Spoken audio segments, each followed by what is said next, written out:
Good morning, welcome to my channel Shit Happens, and for this episode papakita ko sa inyo kung paano lagyan ng percentage yung progress na natapos na ng ating staff or quality analyst for that particular week.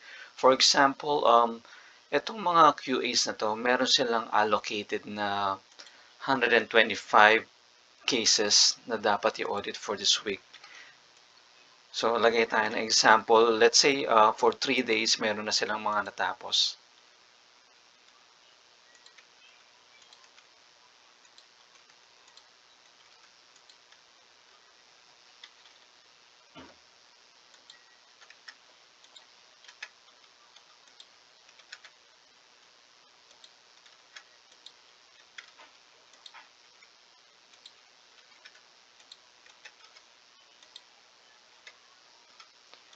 Ayan. So, ang gagawin natin, punta tayo sa completion rate.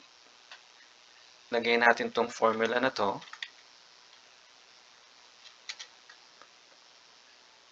And then, i-drag natin yung day 1 to day 5.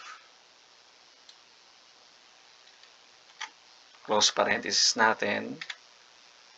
And then, divided by natin siya sa total allocation. And then, enter.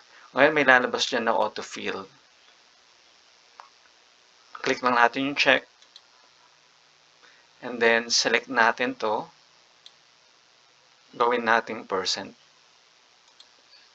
So, yan, percentage na siya. So, makikita na natin, for 3 days, 54% na yung nagagawa ni QA Mika out of 125 na dapat niyang tapusin for that week. If ever naman na hindi lumabas yung autofill kanina, ganito ang pwede natin gawin. Click lang natin to, yung may formula, then may makikita kayo na dot dyan, and then drag nyo lang pababa. Ayan. So, updated na ulit yung yung formula dun sa mga following na columns natin.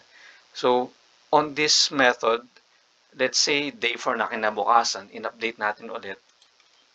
23, 12, automatic din siya nag-update dito.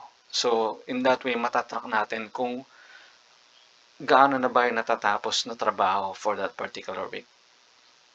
Alright, if you like this video, please like the channel and subscribe.